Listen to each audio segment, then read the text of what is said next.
আসসালামু আলাইকুম, welcome back to my channel. কেমন আছেন সবাই? আজকে নতুন একটি রেসিপি নিয়ে চলে এসেছি।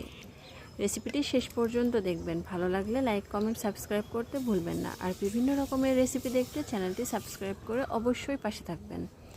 আমি আজকে দেশি পাতিহাঁসের মাংস রান্না করব। এখানে আমি একটা পাতিহাঁস ভালো মতো কেটে ধুয়ে পরিষ্কার করে নিয়েছি।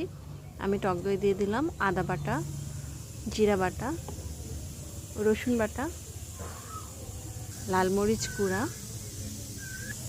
পাঁচফোড়ন গুঁড়া, স্বাদমতো লবণ, হলুদ গুঁড়া আর রাঁধুনি গরম মশলা গুঁড়া, রাঁধুনি জিরা গুঁড়া। এবার আমি ভালো মতো হাত দিয়ে এটা মেখে নেব যেন মশলাটি ভালো মতো মিশে যায়। আমি আধা ঘন্টার জন্য এটা ম্যারিনেট করে রেখে দিয়েছিলাম। এখন কড়াইতে আমি সরিষার তেল দিয়ে দিব, আস্ত গরম মশলা দিয়ে দিলাম আর একটা তেজপাতা দিয়ে আমি একটু ভালো মতো ভেজে নিব। এবার পেঁয়াজ কুচি দিয়ে দিলাম,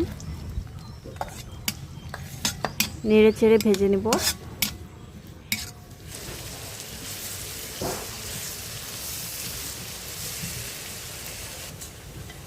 এই যে এই পর্যায়ে আমি মাংসগুলো দিয়ে দিব।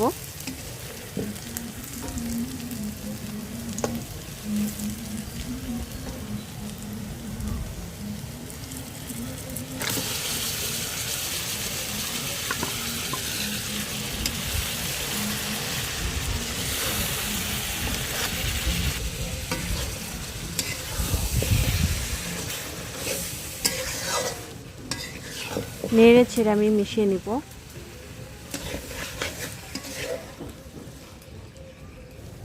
আমি ঢাকনা দিয়ে ঢেকে ঢেকে মাংসটি কষিয়ে নিব।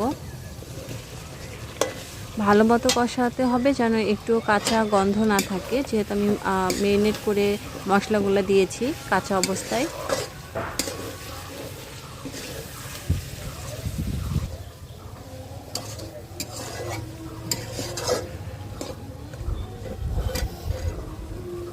আমি এ পর্যায়ে একটু গরম পানি অ্যাড করেছি।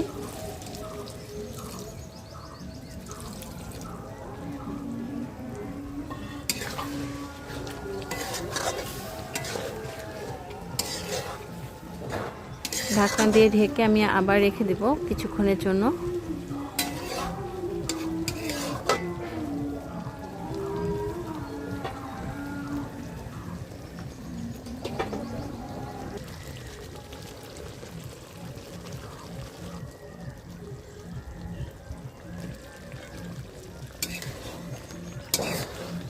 ভালো মতো কষানো হয়ে গিয়েছে, দেখতেই পাচ্ছেন।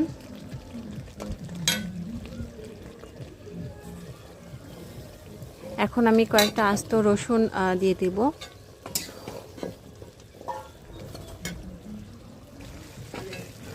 আমি আবার কিছুক্ষণ কষিয়ে নেব।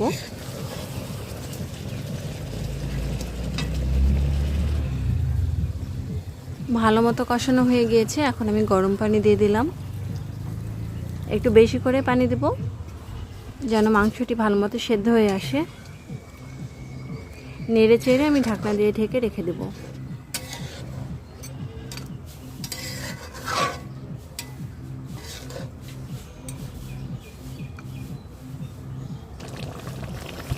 এখন আমি কয়েকটি কাঁচা মরিচ দিয়ে দিলাম, আস্ত কাঁচা মরিচ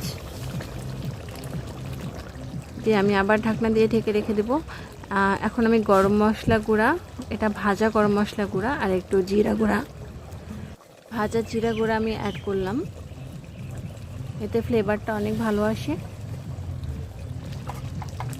দিয়ে আমি আবার কিছুক্ষণ ঢাকনা দিয়ে ঢেকে আমি রেখে দেব।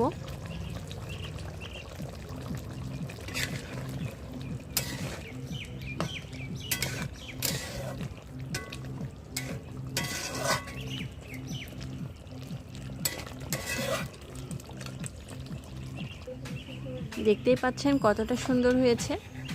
আশা করছি রেসিপিটি ভালো লাগবে, আপনারা বাসায় ট্রাই করে দেখবেন। আর এরকম রেসিপি পেতে অবশ্যই চ্যানেলটি সাবস্ক্রাইব করে রাখবেন। Thanks for watching. ভালো থাকবেন সবাই। আল্লাহ হাফেজ।